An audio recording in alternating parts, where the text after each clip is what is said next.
وانصر من نصر دین محمد صلی اللہ علیہ وسلم۔ اے اللہ اس کی مدد فرما جو حضرت محمد صلی اللہ علیہ وسلم کی دین کی مدد کرے،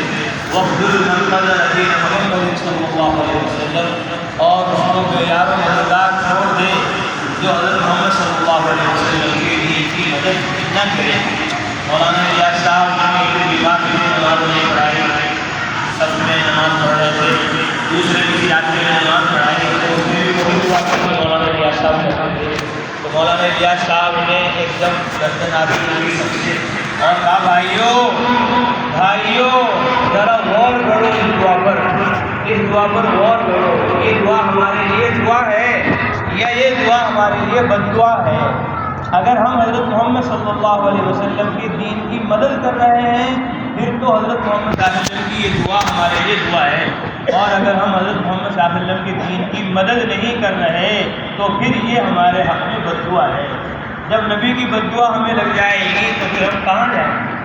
پھر فرمایا دین کی نصرت اور دین کی مدد یہ ہے، اس طرح تم نماز پڑھتے ہو اس طرح نماز کے لیے لوگوں کو تیار کرو، اس طرح تم روزہ رکھتے ہو اس طرح تم لوگوں کو روزے کے لیے تیار کرو، جس طرح تم دین پر چلتے ہو عمل کرتے ہو اس طرح دین کی لوگوں کو دعوت دو۔ یہ اللہ کے دین کی نصرت ہے، اس کی مدد ہے۔ اگر اللہ کی مدد چاہتے ہو، اس کی نصرت چاہتے ہو اور حضرت محمد مصطفیٰ صلی اللہ علیہ وسلم کی دعا چاہتے ہو تو ان کے دین کا کام کرو۔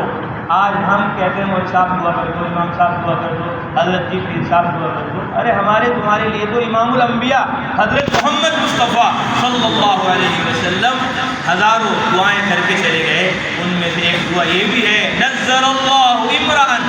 اللہ سرسبز و شاداب رکھے، ہرا بھرا رکھے، خوش و خرم رکھے اس آدمی کو جو ہماری بات سنے، اس کو سمجھے اور جس طرح سنے سمجھے اس طرح فبلغھا، اس کی تبلیغ کرتے۔ تو رسول اللہ کی بھی ہمیں دعائیں ملیں گی، اللہ کی مدد بھی ہمارے ساتھ ہوگی جب ہم دین کی مدد کریں گے، دین کو پھیلانے پہنچانے کی فکر اور کوشش کریں گے، سب نیت کریں، ارادے کریں۔ اس طرح ہم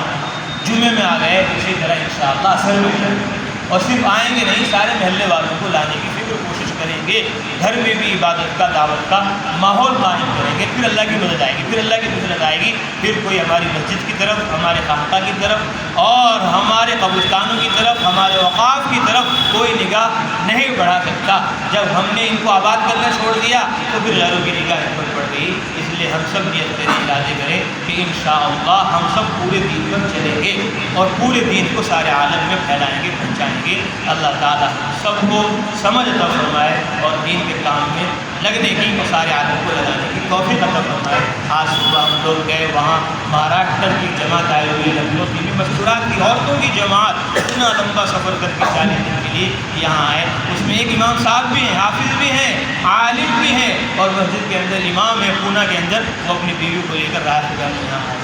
ہم ان سے ملاقات کر آئے۔ پھر دارالعلوم دیوبند سے ایک جماعت آئی ہوئی طلبہ کی، 12 طلبہ، وہ کہہ رہے جب سے مدرسہ شروع ہوا ایک بھی جمعہ ہم نے وہاں نہیں پڑھا، ہر جمعے میں دعوت کے لیے، تبلیغ کے لیے ہم گاؤں دیہاتوں میں، علاقوں میں جا رہے ہیں۔ تو علماء، حفاظ، قراء وہ تو ایک سال کے لیے جائیں۔ جماعت سے ملاقات ہوئی پونا کی، تو انہوں نے کہا کہ ہماری جماعت پونا کی ہے۔ ہم نے کہا بھائی رمضان میں ایک جماعت ہمارے یہاں آئی ہوئی تھی پونا کی طلبہ کی، کون کون تھے اس میں؟ میں نے کہا بھائی ایک ساتھ تھے، ایک وہاں تھے۔ تو انہوں نے کہا ہاں وہ تو ہمارے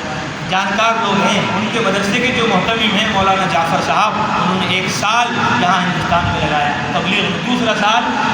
بیرون عرب میں لگایا، اب 30ویں سال کے لیے وہ برازیل، امریکہ کے لیے راہ خدا کے اندر جا چکے ہیں۔ تو وہ حافظ ہو کر، قاری ہو کر، عالم ہو کر مدرسے کو چلا کر 1 سال، 2 سال، 3 سال تبلیغوں میں لگائیں، اور یہاں اعلان ہو جائے کہ بیٹھ جاؤ دین کی بات ہوگی، ہم وہ بھی سننے کو تیار ہوں، تو پھر کیسے اللہ کی مدد آئے گی، کیسے اللہ کی نصرت آئے گی؟ تو یہ جو طلبہ آ گئے، یہ جو علماء آ گئے، یہ ایسے کیوں ہیں؟ یہ اس وجہ سے کہ بار بار سنتے ہیں دین کی بات کو۔ ابھی امام صاحب کہہ رہے تھے کہ بھائی مسجدیں خالی ہوئی ہیں، چھوٹے بچے آگے ہیں اور بڑے پیچھے ہیں، مسجدیں خالی ہیں، تو میں سوچ رہا تھا کاش کہ ہمارے محلے والے بہار جاتے، بنگال جاتے، آسام جاتے، ہمارے ساتھ تبلیغ میں نکلتے، تو انہیں پتہ چلتا کہ لوگ مسجدوں میں جمعے کے دن کس طرح آ جاتے ہیں۔ بعض مسجدوں میں 1 گھنٹے پہلے لوگ آ جاتے ہیں، بعض مسجدوں میں